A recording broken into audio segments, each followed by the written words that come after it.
Yo, what's up? Welcome sa Modern Tips 2.0. So ngayon may bagong video na naman tayong i-upload. Ito ay patungkol sa ating Piso Wi-Fi vending machine. So dito ipapakita ko sa inyo yung simple build natin ng Piso Wi-Fi.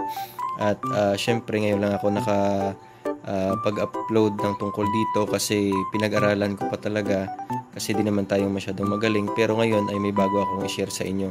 So sa 2 taon ko pa lang na Piso Wi-Fi, ang hilig ko talaga o yung paborito ko talagang software is Pisofy kasi napakaganda ng mga features niya. At syempre, hindi talaga mawawala yung mga unang build natin na kung saan meron talagang tinatawag na miscredit issue, kung saan minsan pag naguhulog tayo ng 5 piso ay nagiging 4 pesos lang, 3 pesos, at yung 10 pesos naman ay nagiging 9 pesos or 8 pesos, katulad din ng 20. Pero hindi naman palagi, pero minsan talaga may pagkakataong ganyan. At habang pinag-aaralan ko yung mga build na kung saan pwede siyang masolve, sa wakas medyo marami-rami na tayong na-build na mga naibentang bendo na wala nang miscredit, katulad ng mga nandito sa amin na na-build natin, wala nang miscredit. So subukan na natin kung ano talaga yung working na build, at ngayon ay ipapakita ko sa inyo at ituro ko sa inyo yung diagram kung ano ang ginagawa at ano yung pinagkaiba nito sa basic build. So ipapakita ko sa inyo gamit ang ating computer at ang ginawa kong diagram para masundan ninyo. So tara na.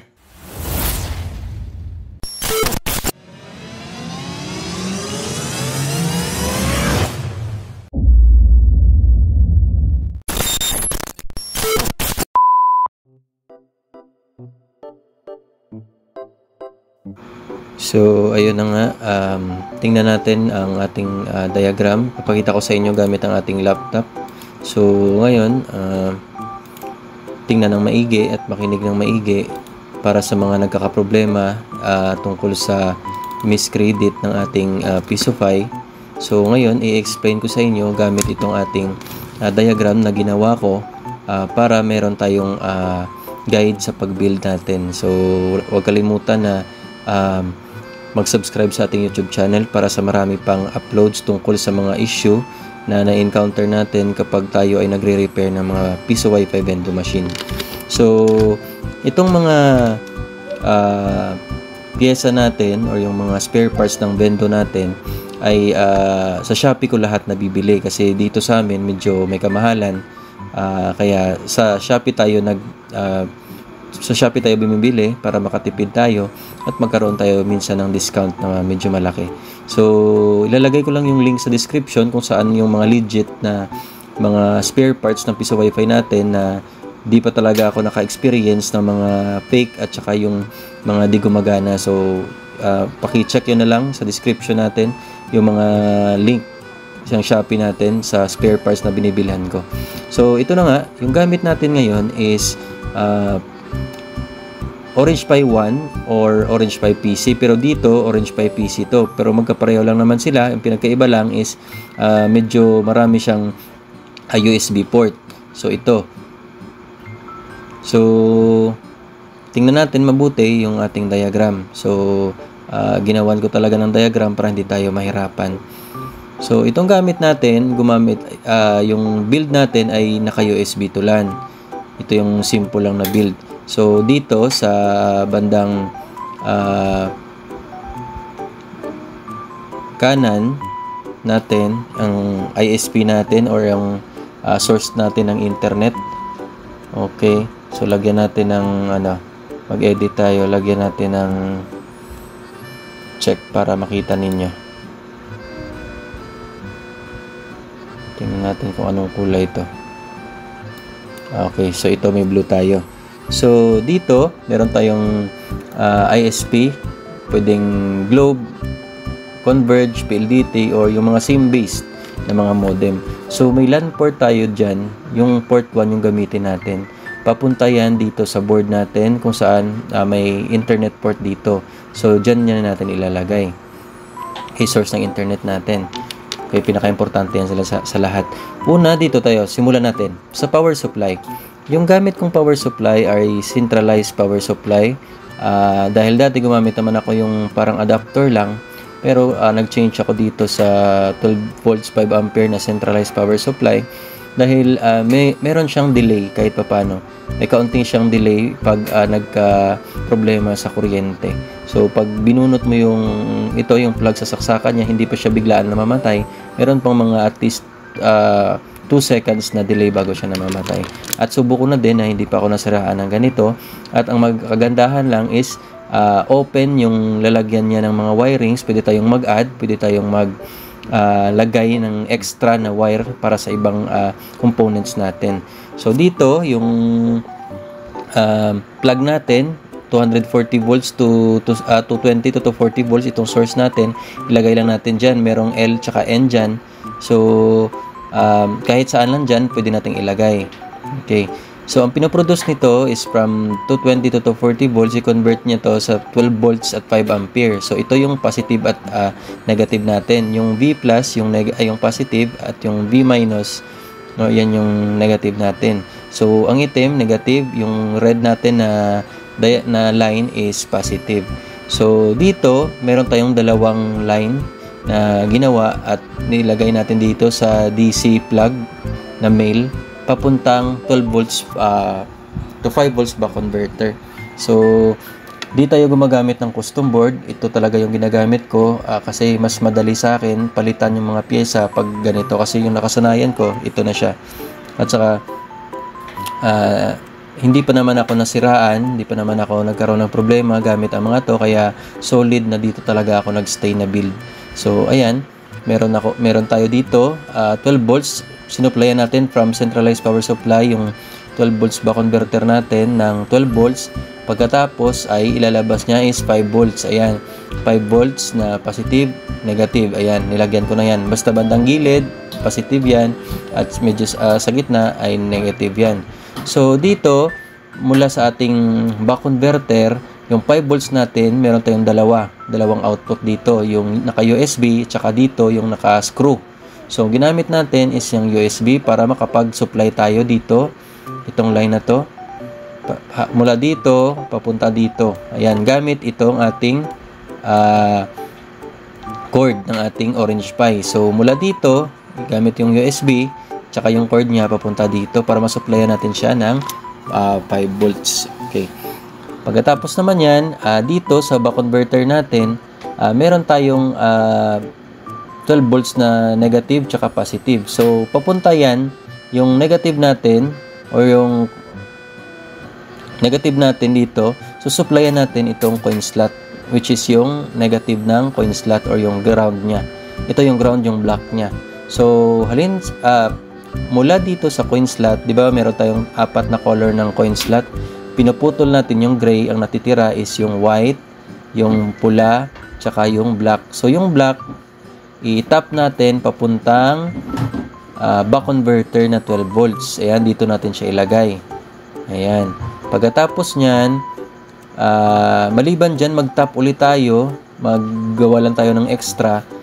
Tapos, lagyan natin ng ground na 12 volts yung pin 9 ng ating board. Ito yung pin 9. Count tayo dito. Mula dito, 1, 2, 3, 4, 5, 6, 7, 8, 9.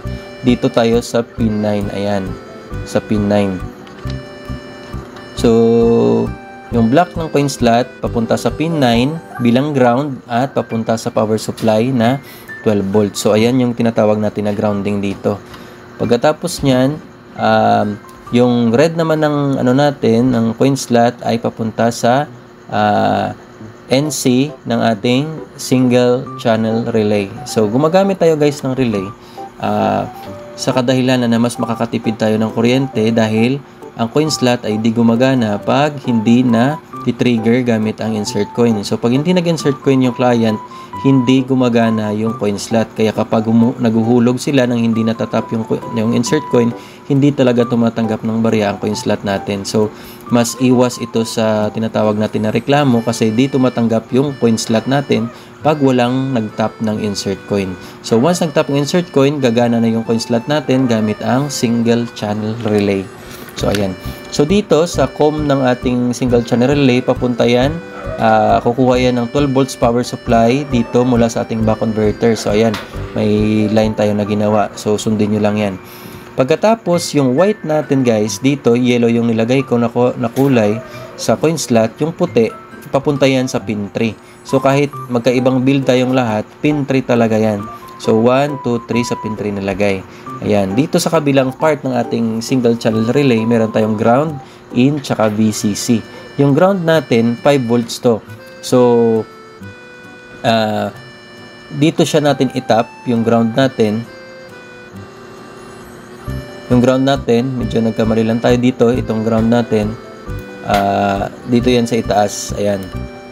Ayan. So, dito yan natin ilagay sa itaas, yung ground.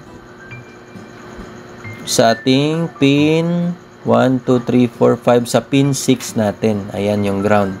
Kasi ground itong pin 6 ng 5 volts. Tapos, yung green natin, ito yung in or yung tinatawag natin na yung coin slot enable.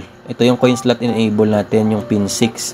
So, pag wala tayong single channel relay, minsan gumagamit tayo ng GST pin, yung pula, at dito natin tinatap sa pin 5. Ayan.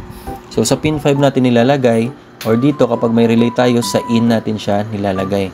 Tapos, yung VCC or yung power supply na 5 volts, dito yan papunta sa ating pin 4 or yung 5 volts na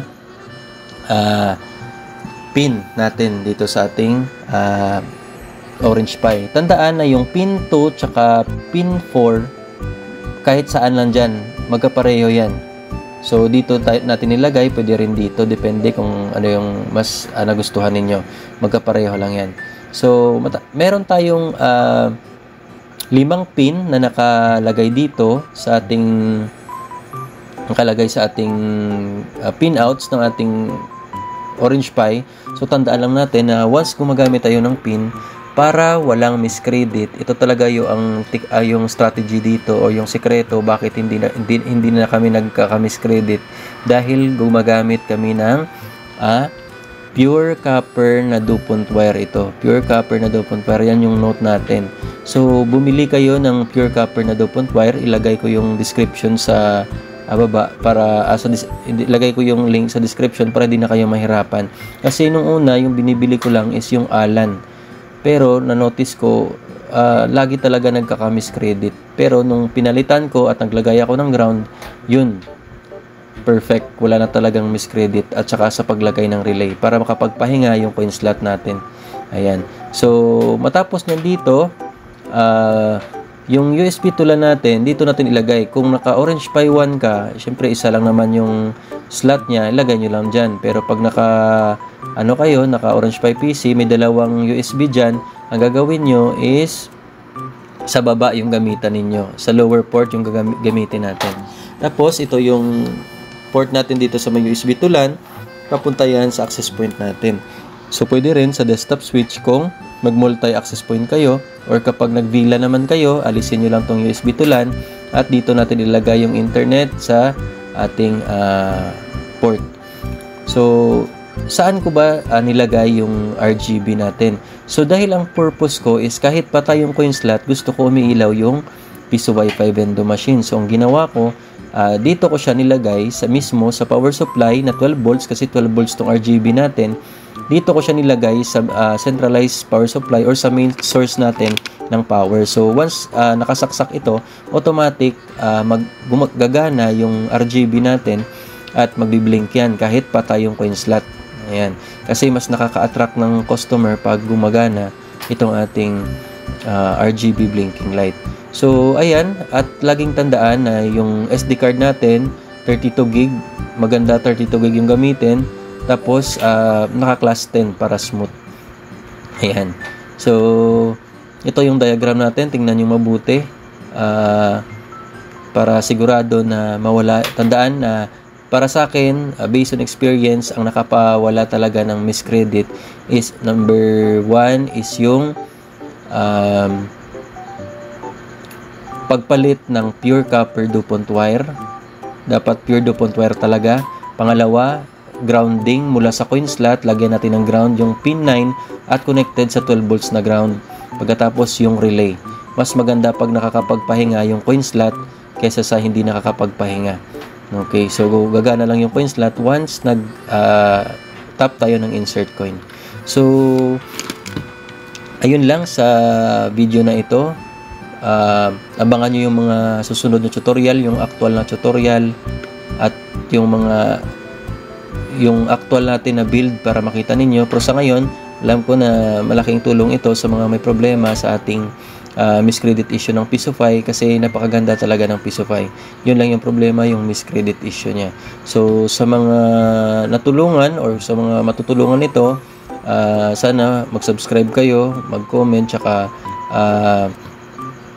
patuloy na tangkilikin ang video natin. Sa mga hindi naman working, i-try ninyo na i-explore talaga yung build ninyo. Baka nandyan lang yan, especially yung wiring. Mas maganda pag makapal yung wiring na ginagamit. Okay, kasi medyo marami naman tayong nasubukang build at narami tayong na-repair na okay naman yung kinalabasan. Yung dati lang talaga yung nagka-miscredit sa akin, pero ngayon naayos ko na din kasi pinalitan ko yung build niya. So maraming salamat. Sana nagustuhan yung video na to. Sa mga gusto magpa-send nitong actual ng ating diagram, paki-comment lang ng email nyo at isend ko sa inyo agad-agad pag nakita ko yung ano ninyo, yung comment. So thank you very much. Paalam.